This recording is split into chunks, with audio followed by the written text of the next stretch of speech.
And welcome to the Unitarian Universalist congregation of Lake County. I'm so happy to see everybody this morning. I am Henry Millett, and I will be your service leader today. And just a word about where I am. I'm not in the church.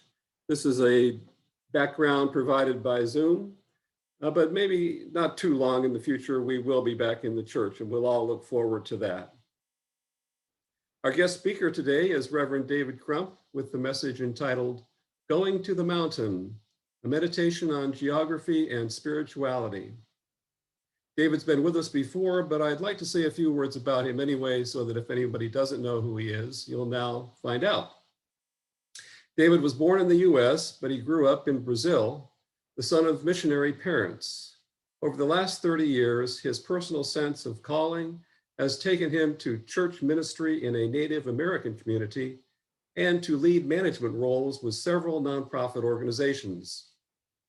Drawing on the message of prophets, both ancient and contemporary, and based on a deep commitment to social justice, his personal mission is to be engaged with and in communities at the margins of society in ways that lead to empowerment and radical transformation. David has master's degrees in philosophy and theology and a doctor of ministry in cross-cultural ministry, the latter received from Catholic Theological Union in Chicago. He is currently the grants manager for the Farm Workers Association of Florida in Apopka.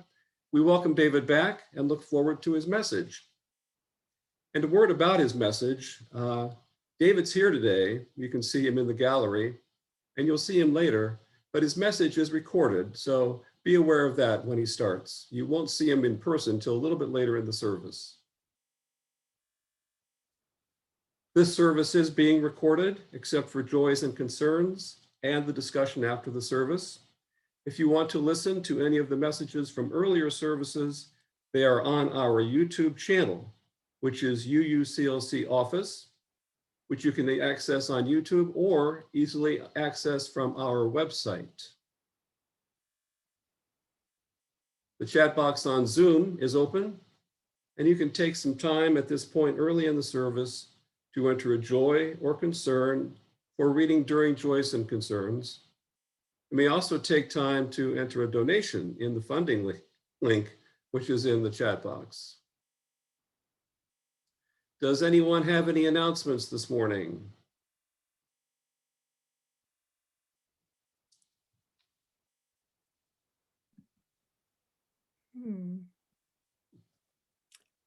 I don't see any. I don't either. All right. Well, again, welcome to everyone. Oh, wait, Jane. I just hope everyone will tune in tonight for our social justice lecture on Zoom. We have Brittany Stallers, who has a doctorate, and she works with reducing the carbon footprint for the city of Orlando. And she's going to give us some tips as to how we can do that in Lake County. So that's at 7 o'clock tonight, and you can find the link in the social service bulletin, and I can put the link in the chat box too. Thanks.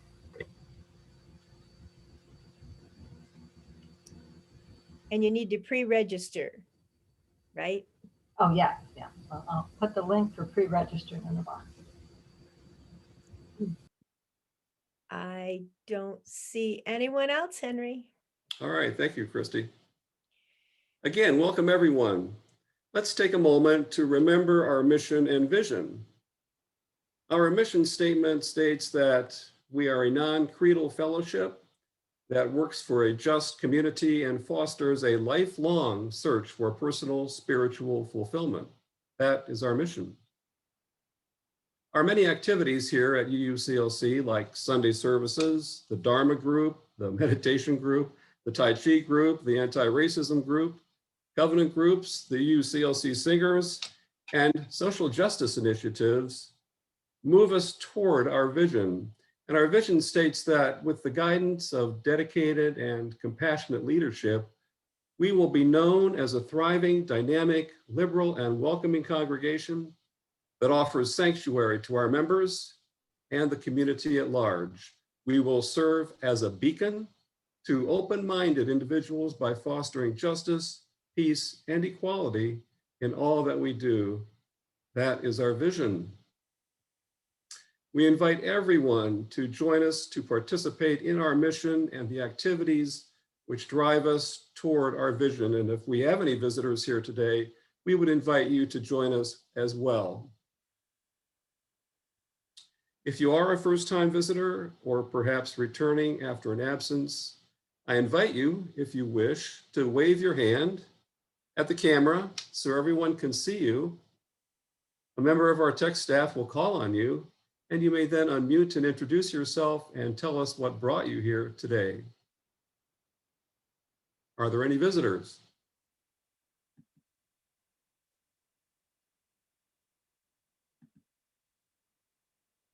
I don't see anyone raising their hand. Okay. Well, if Oh, we have, Karen is raising her hand. right. So you need to unmute, Karen. Hi, my name's Karen Frank. I live here in Eustis. I belong to UU Fellowship in Gainesville many years ago, but have just returned recently for a couple of your services and to the social justice Zoom meetings for the last couple of months. So I'm glad to be back and hope we can meet in person someday. Hopefully that will be not too long in the future. Welcome. Welcome. Anyone else? Thank you.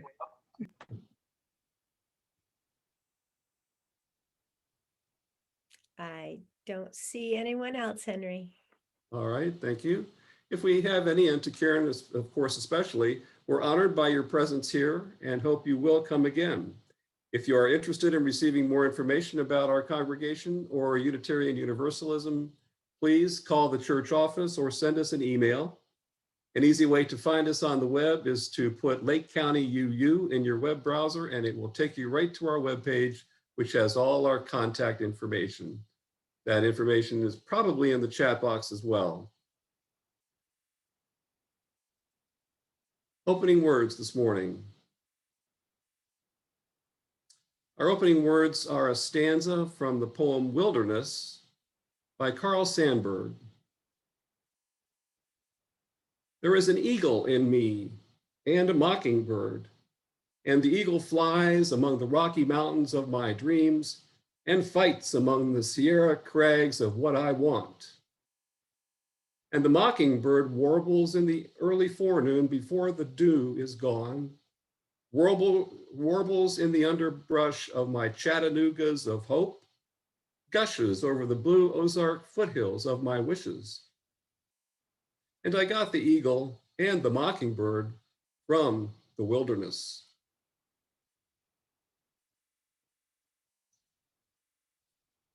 It's now time to light our chalice. And I don't have a chalice, but I have this candle here. It's in a holder that has hands together, if you can see that. The lighting of our chalice is a moment shared by Unitarian Universalist congregations around the world. It connects our congregations to each other. And I will light this candle in our chalice, which is back in the building. So let's see how that works.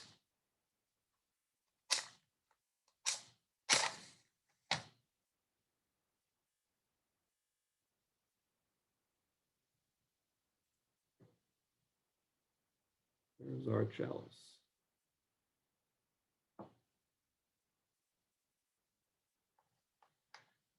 Please stay muted, and if you'd like to sing along, we'll now do hymn number 123, Spirit of Life.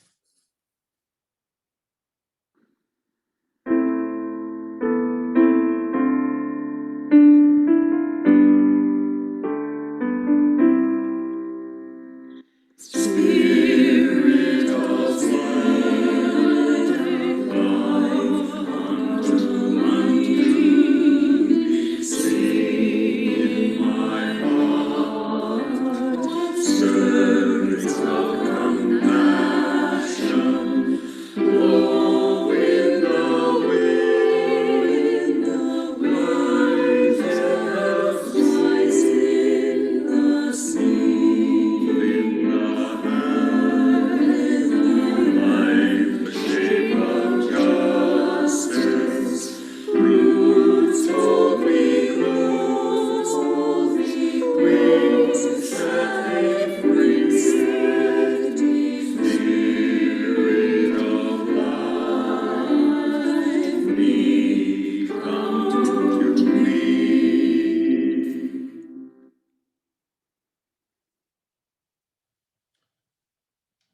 We make time for those who wish to offer a joy, concern, sorrow, or to set an intention for the coming days.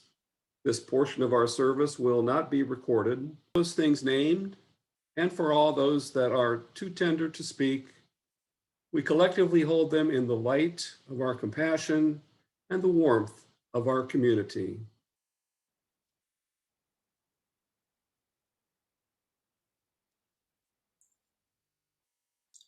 Mystics tell us there is a kind of knowing that comes in silence and not in words. But first, we must be still. In the Jewish scriptures, we are invited to be still, which in the Hebrew literally means let go of your grip. With these words, I invite you to these next moments of silent reflection.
Please join me in reciting together our congregational covenant, which will be found on the screen.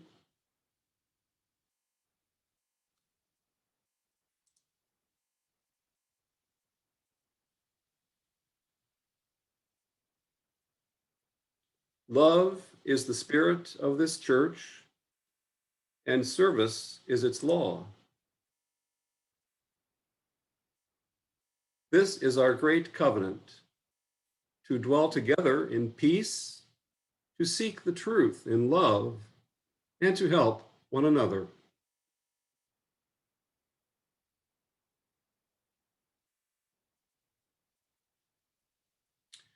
It's now time for us all to reflect on how we help continue our UU presence in this community by our financial support. I would also like to point out that our treasurer, our pledges, our finance support are an essential part of our demonstration of love and help for each other in this special family. There are multiple ways to give, all of which are found in the Sunday Service Bulletin or on our UUCLC website. And you can also donate from the link in the chat box right now. And if you do that, thank you for your donation today.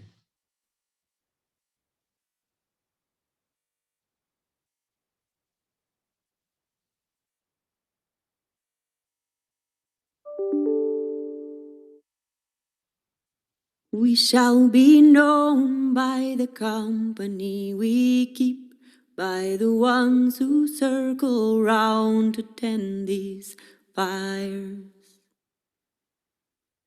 We shall be known by the ones who sow and reap the seeds of change alive from deep within the earth.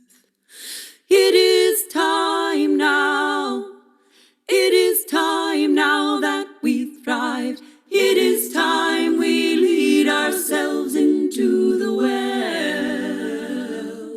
It is time now, and what a time to be alive. In this great turning we shall learn to lead in love. In this great turning we shall learn to lead in love.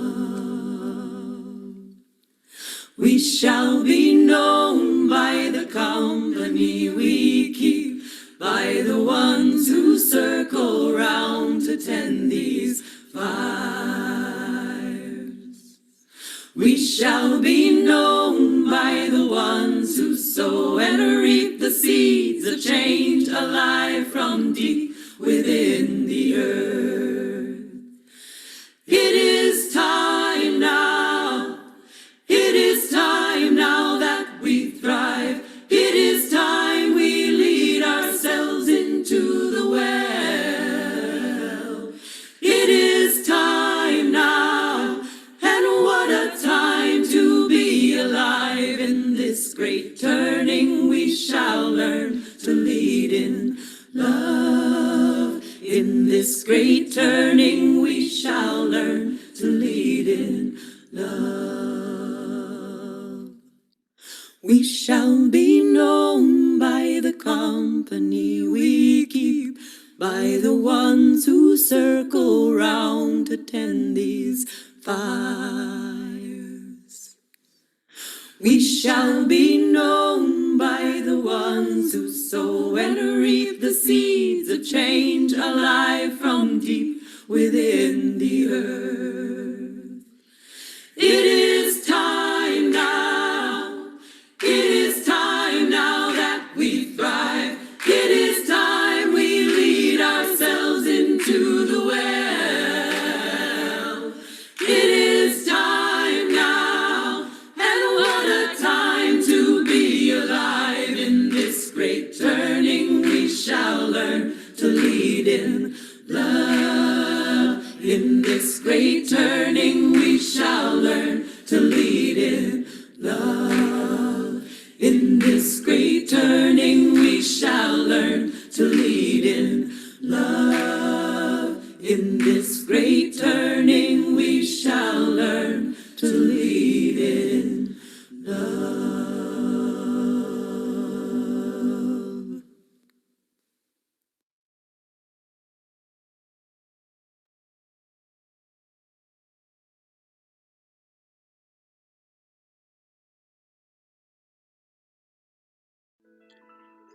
Those of you who have seen my Facebook posts over the last number of weeks know that Isaura and I went on our first little adventure since the beginning of the pandemic with a trip to the mountain country of North Carolina.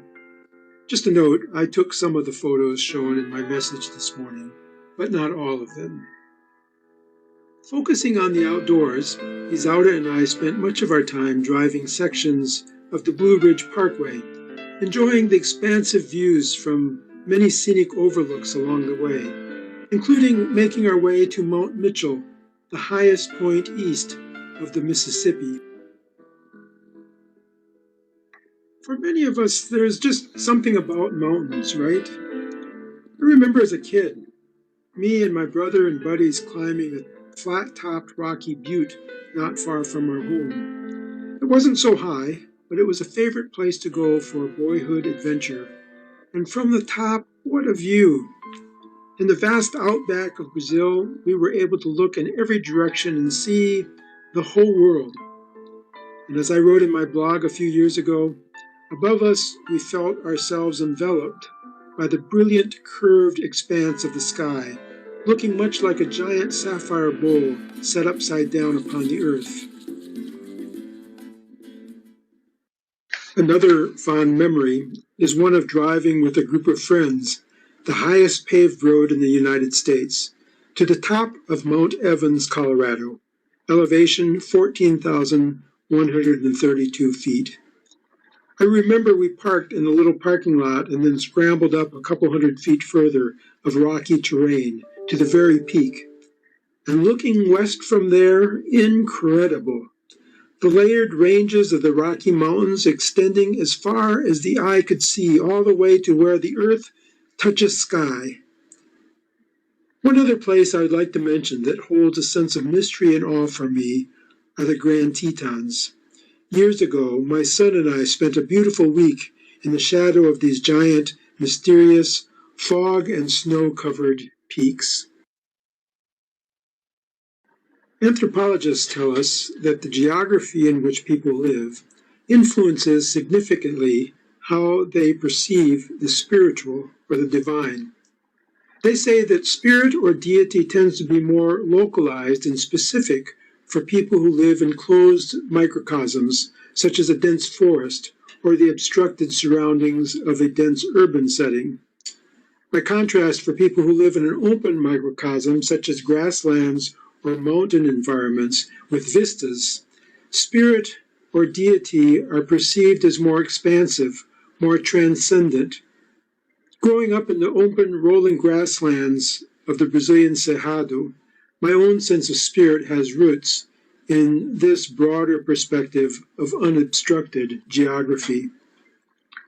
If we look to cultures and religions, we discover that mountains, usually specific mountains, are understood and experienced as landscapes of the sacred.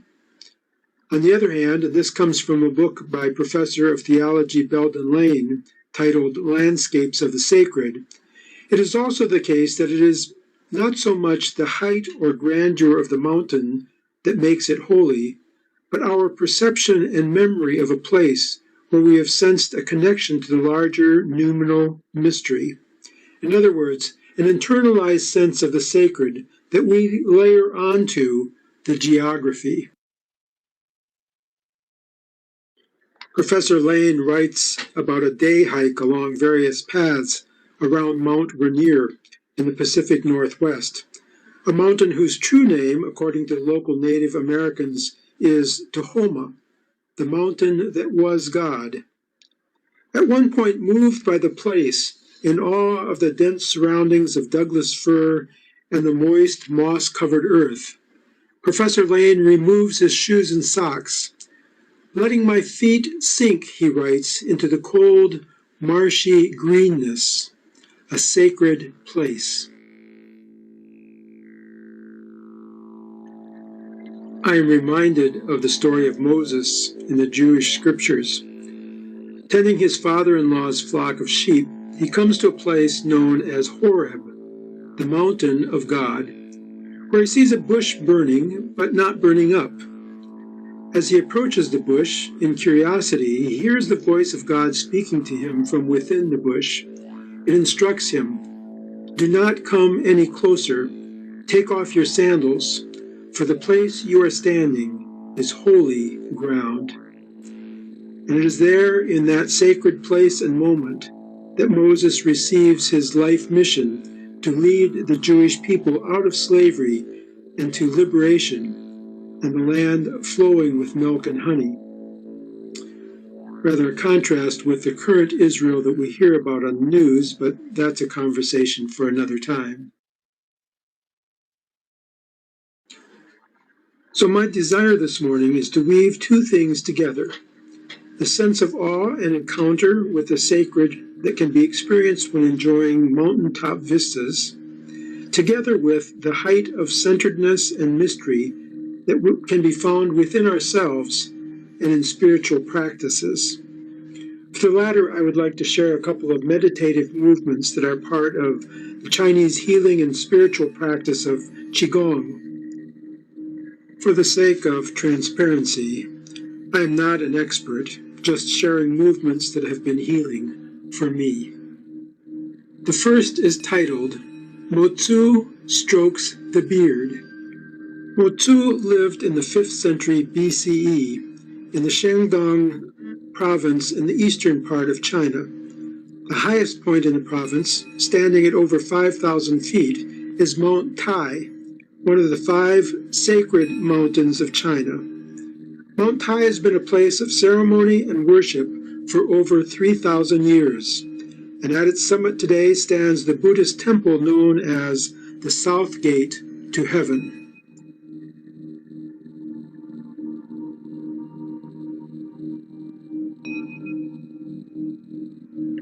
Mo-tzu was a carpenter and a philosopher whose teachings emphasized universal love. Love, he believed, should be unconditional. People should care for all people equally, not just friends and family, and not with the intention of necessarily receiving reciprocation. So I invite you to what for me is the meditative movement known as Mo-tzu Strokes the Beard. The first voice in this clip is of Nick Lawfrey, who offers Qigong sessions on YouTube. Lao Tzu strokes the beard. We're going to have our palms face up. We come up. Lao Tzu is sort of a Taoist philosopher from 2,500 years ago. He supposedly has a very long, white beard. So we're going to stroke that beard. Have your fingers by your chin, pressing forward like your fingers comb through a long beard. Sink back with your low back. Tuck your tailbone. Sink your chest. Your arms come forward until they're round. So you should see like a hoop in your arms. Your tailbone is tucked. Again, you remember to feel an opening at the hip flexors, or what we call the quad in Qigong. So you don't want to feel like you're kind of hinging at the hips. The hip flexors are open, and the abdomen is a little closed, actually, your abdominal muscles. Turn your palms down. We're going to relax. Do another round. Lao Tzu strokes the beard. Around, over the shoulders. Stroking the beard, press forward. Imagine someone's pulling you back by your shirt, just behind your belly button. Good. Pulling you back. We're going to pause here, take a couple of deep breaths. Try to also feel your head, crown of the head reaching up and the chin tucking back. So we're not like this. Chin tucks back and crown lifts. Lengthen the neck as well.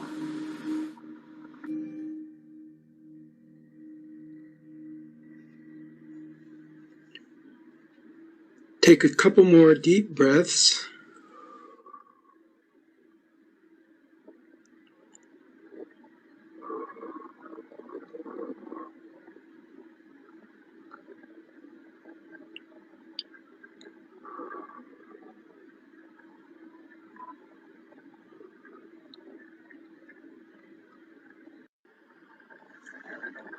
Turn your palms down and relax. Very good. I'm reminded of a quote by the Dutch priest and author of numerous books on spirituality and Christian life, Henry Nouwen. He says, "When we persevere with the help of a gentle discipline, we slowly come to hear the still, small voice and to feel the delicate breeze, and so come to know the presence of love." Rising 1,100 feet above the Australian desert, this red sandstone monolith is known as Uluru. Not only an international tourist destination, it is a symbol of the Aboriginal struggle for land rights and, perhaps even more importantly, a place considered sacred. For the Anagu, the local Aboriginal people, Uluru and its neighbor Kata Juta, a series of 36 rock domes, comprise an area of spiritual significance. In the beliefs of the Anagu, who have lived in this place for tens of thousands of years, this landscape was shaped by the movements, adventures, and ceremonies carried out by heroic ancestral beings who roamed the earth before humans. To this day, the Anagu people travel along ancient pathways within this space, recounting ancestral tales in the form of song cycles that take days to sing. Aboriginal activist and defender of the rights of immigrant women, Miriam Rose, says concerning her people, and perhaps a bit of wisdom for all of us. She says, "We are like the tree standing in the middle of a bushfire sweeping through the timber. The leaves are scorched, and the tough bark is scarred and burnt. But inside the tree, the sap is still flowing, and under the ground, the roots are still strong. Like the tree, we have endured the flames and yet still have the power to be reborn." My message this morning has been more about our own inner sense of spirit, our internal spirituality fed by and layered with the appreciation of beauty and a sense of awe that we may experience in nature and from the mountaintop. But before we close with a final meditative movement, I want to add a reminder. At least in my understanding, spirituality involves a journey inward and a journey outward. We open ourselves to that inward place to be nourished and to find new energy. But true spirituality, in my view, calls us to go out into our world, carrying what we've experienced within, with the commitment to sharing that with those around us, with a commitment to making our world a better place. In the words of Brazilian Franciscan Frei David, quote, true spirituality is to live solidarity. Or, as I read somewhere else, love is measured in the work of justice. So I now invite you to a closing meditative movement. Consider this not only a way to be attentive to the flow and movement of energy within, but also for me, it's a way of reflecting an openness, a receptiveness to the energy, to the spirit, to the mystery of the universe, what it has to offer us. I welcome you to join me if you like, or you can come back to the recording of this service at some point in the future to try out these meditative movements. I also recommend for anyone who is interested the short sessions for healing and meditation offered by Nick Lawfrey on YouTube. Closing motion. Palms over the low back. We're going to brush down the back of the leg, following the bladder channel, and then brushing up the inside of the legs, following the kidney channel, from the front of your hips to the belly. And the hands float off the belly up towards the sky. And the hands come slowly back down. We just scan with our awareness down through the body, head to toe, slowly. Down out the feet. One more time, inhale. Exhale like water pours down the back of the legs. You can bend your knees if you need to. You don't even have to come all the way to the feet. Inhale up inside of the legs. Exhale like steam rising into clouds. Inhale like calming rain that falls through the upper body. Exhale, calming rain down through the lower body.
Na sequanya mabukiti baba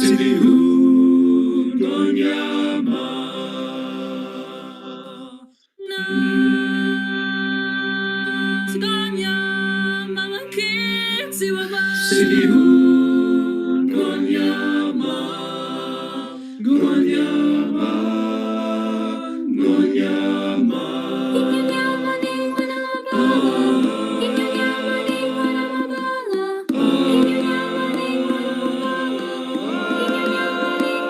from the day we arrived on this planet, and blinking is stepping to the sun. There's more to see than can ever be seen, more to do than can ever be done. There's far too much to take in here, more to find than can ever be found. But the sun rolling high through the sapphire sky keeps great and small on the endless round.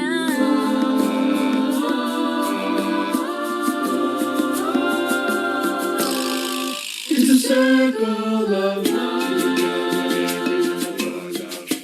And it moves us all through despair and hope, through faith and love, till we find our place on the path unwinding.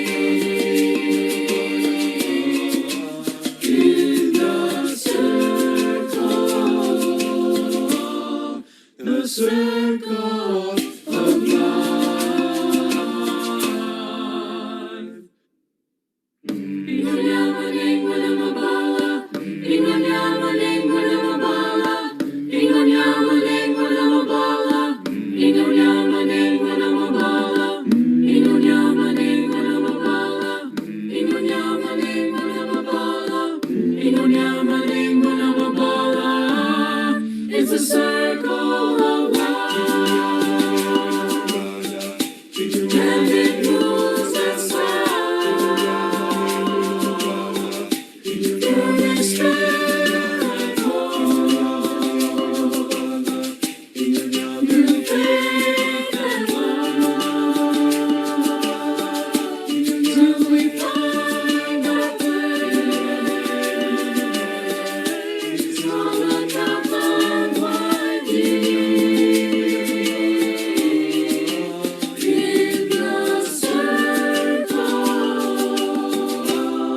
In the circle of life, of life.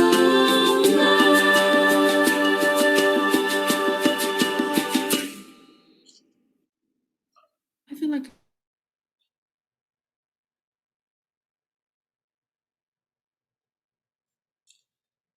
Our closing words this morning are by David Suzuki. The way we see the world shapes the way we treat it. If a mountain is a deity, not a pile of ore, if a river is one of the veins of the land, not potential irrigation water, if a forest is a sacred grove, not timber, if other species are biological kin, not resources, or if the planet is our mother, not an opportunity, then we will treat each other and all that is with greater respect. Thus is the challenge to see the world from a different perspective.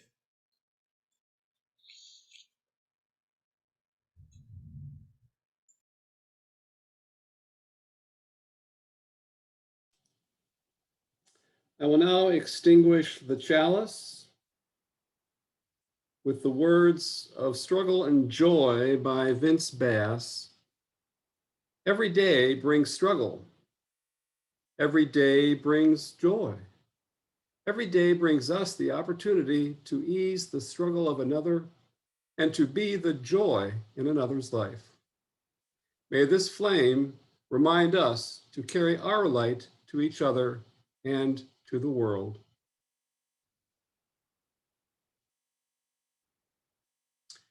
And now, as the hands of this candle holder are joined together, I would ask you to go into gallery view, and I'll try and do that myself.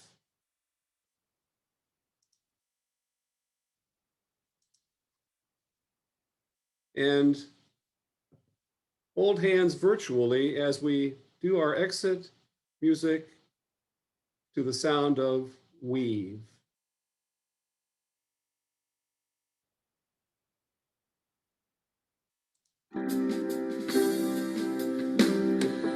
we